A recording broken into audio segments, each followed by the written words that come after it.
Hello, everybody. How you all are doing tonight?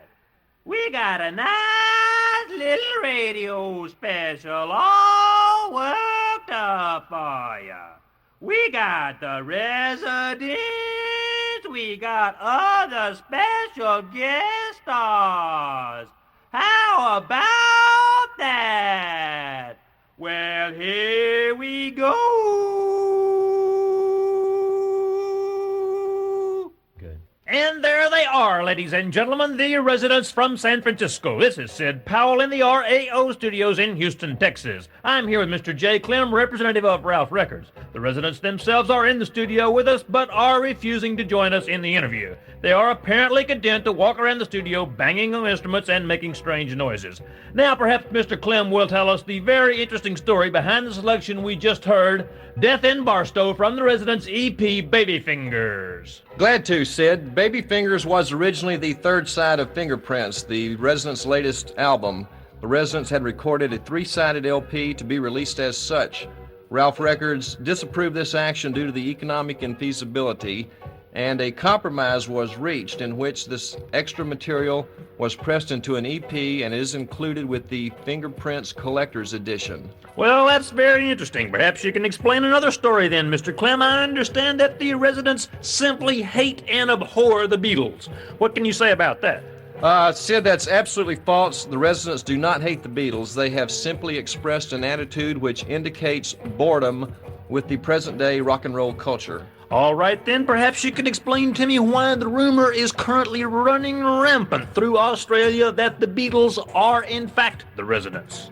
Such a rumor exists, Sid, because Ram Magazine in Australia published a story supporting the argument that the residents are, in fact, the Beatles. But this is, of course, untrue. It's absolutely untrue, Sid.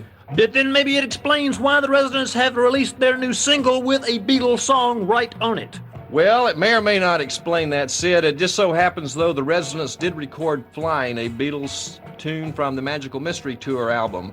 You may be more interested to know, however, that the Beatles themselves perform a resident song on the flip side of this very same record. Aha! It must have been really tough to get those lads back in the studio again. Tough it was, Sid. In fact, the Beatles don't even know they were there. Let us hear this controversial new single right now. We'll be back to the resident special in a moment. And there are the residents one more time, this time playing Satisfaction. Once again, they've butchered up an old-time hit. I'm Sid Powell here in the RAO studios with J. Clem, representative of Ralph Records. Mr. Clem, did indeed the residents perform this music live last year? That's right, Sid. Last year at the Rather Ripped Records' 5th annual birthday party, the residents made their second ever live appearance, an appearance in which they actually appeared as mummies, and were assisted by the appearance of Alpha and Omega Berry, the Siamese twin tag team wrestlers. Siamese twin tag team wrestlers indeed. Well, perhaps you can explain to me why they don't perform more often, Mr. Clem. Is perhaps the show as bad as the music? Indeed not, Sid, although it could appear to be that way to the lesser intelligent members of the audience. The simple fact is that residents are a bit reluctant to expose themselves in public. Well, let's hear some more of this residents' music. Okay. And that was Loser is Congruent to Weed, the flip side of the residents' single, Satisfaction. Now, Mr. Clem, I've read that Trouser Press magazine has referred to Satisfaction as the most determinedly repellent music ever heard. Can you comment on this? I'll be glad to, Sid. I can certainly see the point of view for that contention. I think, however, the key word here is determinedly. One should question the purpose or intent of this work, and if they do, I'm sure that they will agree that this is, in fact, the most determinedly repellent music ever heard. Well, is there then any truth to the rumor that the residents are very seldom seen out in the daytime? Quite true, Sid. The fact is we frequently have to have their food sent in to them. Now, don't you feel a little foolish in this position? You're no more than babysitters to a group of malcontented young fops. Be that as it may, Sid, we here at Ralph Records and the Cryptic Corporation support the residents in their point of view concerning the sorry state of affairs of this culture. We further feel that it's necessary to take certain supportive action to ensure that the residents, as well as other artists like them, are able to exist and to function in this culture, which will in turn ensure that the culture has a future rather than having only a past. Well, maybe you have a point there. Let's get on with some more of this so-called music. Now we have the residents' Melancholy Lassie from the EP Baby Fingers. More information on the residents' music is available in a free catalog from Ralph Records, 444 Grove Street, San Francisco, California, 94102. We'll be back after station identification. Okay, we are back in the RAO studios in Houston. This is Sid Powell with Mr. J. Clem, representative of Ralph Records. During the next few minutes, we will be hearing some of the early Residents material. The first selections will be a medley from the 1972 release Santa Dog. Mr. Clem, can you comment on this Santa Dog?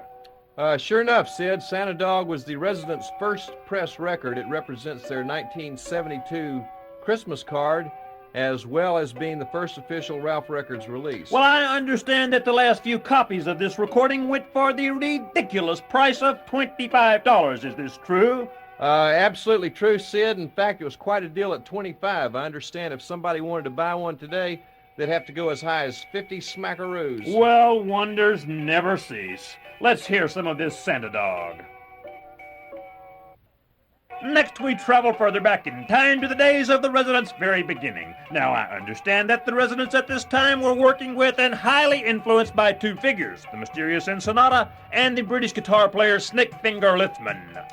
That's right, Sid. Let's talk about Snakefinger Lithman first. Snakefinger had caught word of the Residents' experimental music and tape recording work they were doing at the time, and incidentally, Sid, some of these Residents' tapes are said to have found their way into Germany back in the early 70s and actually influenced some of the early German avant-gardists. Aha! Anyway, one day Snakefinger arrived in San Mateo, California, where the Residents had their studios at that time, and they began to get acquainted and did some work and actually produced some very interesting tapes. Well, let's hear some of this Snakefinger. Now we'll have the Residents doing Frank Zappa's King Kong with Snakefinger Lithman on guitar.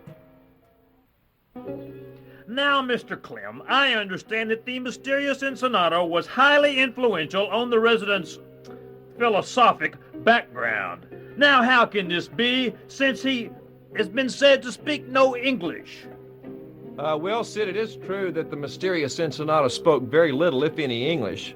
However, he did find the English language quite fascinating, and he was quite fluent verbally as well as musically, employing the theory of phonetic organization. A synthesis of the two produced very good results in the situation. It was this musical implementation of phonetic organization that was so highly influential on the Residents' music. Now wait just a minute. Perhaps we should hear just a little bit more about this phonetic organization. Okay, Sid, I'll try to give you a little bit about that. Now, it's a little tough to try to explain in English, but if I actually implement the theory of phonetic organization, I can just like this. Well, perhaps we should hear it from the mysterious Senada himself. Here he is with the Residents doing Kamikaze Lady. For free catalog of the Residents' records, write to Ralph Records, 444 Grove Street, San Francisco, California, 94102. Stay tuned for more of the Residents special. This is still Sid Powell in the RAO studios with J. Clem, representative of Ralph Records. We've just heard one more of the Residents' songs, Whoopy Snorp. Can you comment on this one, Mr. Clem? Yeah, Sid. Whoopy Snorp is part of the album entitled Blorp is Said, a production by the Los Angeles Free Music Society. The usage of this song was donated by the Cryptic Corporation to Latham's for that purpose. And as I understand it, this album contains quite a few selections, all performed by typical California idiots. Yeah, well, Sid, possibly typical California idiots if you're a typical dumb Texas redneck bigot. Well, now, as I understand it, the Residents have a new project in the works. It concerns the Eskimo culture and, once again, this mysterious Senada. What's the connection? The connection, Sid, is that our longtime associate, the mysterious Senada, has been residing for some time at the North Pole and living with the Eskimos. Recently in the mail, the inn sent to the residence a cassette tape comprised of various audibles connected with various cultural festivities, which are a very integral part of the Eskimo culture. It is upon this very concept that the residents have set about to do their next album. And you mean to tell me that you actually believe this fabrication? Sid, that these residents Sid, I came know to you with this story and you went for it? I personally know the mysterious Senada very well. I know him to be a very distinguished gentleman of unquestioned credibility. I personally have heard these tapes, and I will personally verify to their authenticity. Now wait just a minute. Let's get something straight here. Why are these residents walking around this room? Yeah, all let's during do the get it interview, straight. Let's banging do get on it straight. instruments, What they're making doing, strange Sid, noises. is performing for you their very most recent composition, which they were so gracious enough to do to help us out with this radio special, just like we agreed. And here you go trying to put something down that you don't even understand. Now look here, you might go for that, you might swallow that, but I don't. Yeah, well, that's your shortcoming, Sid. I'm sorry. Oh, look, at least they're doing You just something don't. out there If you don't now. have the scope to appreciate this thing, that's your hang-up. Well, now man. wait a minute. Let's come on here now. Why Yeah, won't they you come on. You come on. Why won't they sit down here and interview with us? Why won't they? See, they are more interested in the art than they are the personal exposure. They're not into this for glory. They're into it for the betterment of our culture. Well, now we've got one more thing to do here. We got to get in the residents playing one more song while we're working out on the EP Baby. Let's get out of here.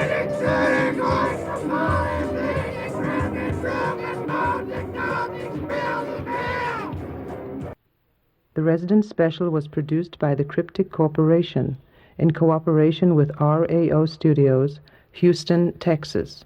Copyright 1977, The Cryptic Corporation. All rights reserved. For free catalog of the Residence records, write Ralph Records, 444 Grove Street, San Francisco, California, 94102.